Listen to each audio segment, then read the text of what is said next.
Pak Kiai, apa hukumnya orang yang curhat di depan kuburan? Pak Kiai, apa hukumnya orang yang curhat di depan kuburan? Ada dua macam, curhat di depan kuburan itu ada dua macam. Ada yang boleh, seperti para sahabat itu curhat di depan kuburan Rasulullah Shallallahu Alaihi Wasallam. Ya dah? Boleh, dan itu dicontohkan oleh para sahabat radhiyallahu taala anhum. Begitu, ya. Bahkan ada orang yang buta, kemudian mendapatkan keterangan agar orang tersebut ziarah ke makam Nabi, kemudian orang yang buta ini datang ke makam Nabi, kemudian berdoa, pada akhirnya mohon kepada Allah agar kebutaannya ini disembuhkan, gitu ya. Kemudian Allah SWT mengabulkan doanya, dan orang ini datang ke makam Nabi untuk bertawasul, namanya tawasul. Itu juga bahasa sekarang namanya curhat. Ya.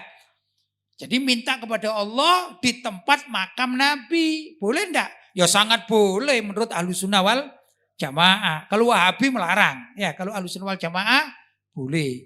Itu begitu.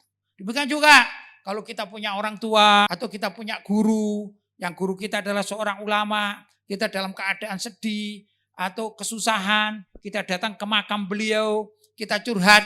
Curhatnya kepada Allah SWT. Ya dah?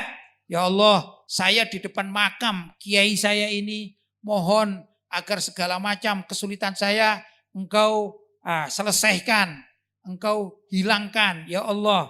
Kemudian kita berdoa kepada Allah agar penunggu makam atau kiai kita yang sudah meninggal dunia ya mendapatkan berkah, dan kita tawasul kepada Allah lewat kiai kita yang sudah meninggal dunia.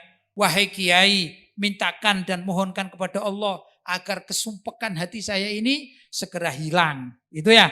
Maka kalau Allah mengabulkan, gimana? Ya boleh. Ya dah, hukumnya boleh, namanya tawassul.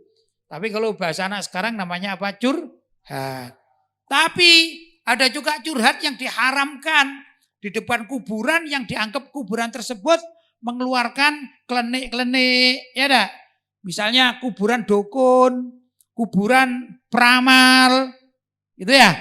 Nah, kemudian orang tersebut datang dan curhat, walaupun sudah mati ya. Wahai mbah dukun, berilah saya kekuatan, ya. Saya pingin uang yang banyak karena kepingin beli mobil Alphard 3 unit. Saya minta kepadamu, hai mbah dukun misalnya ya. Boleh apa enggak? Enggak boleh, haram, bahkan musyrik, dosa besar. Ya, inna syirka la dzulmun azim, sesungguhnya musyrik atau syirik itu adalah dosa yang sangat besar. Tidak boleh, sama-sama juga curhat. Jadi tergantung curhat kepada kuburan itu tergantung. Ya, ada yang boleh, ada yang tidak boleh. Yang jelas para sahabat radhiyallahu taala anhum itu melakukan curhat kepada Allah SWT di depan makam Rasulullah Shallallahu Alaihi Wasallam. Begitu.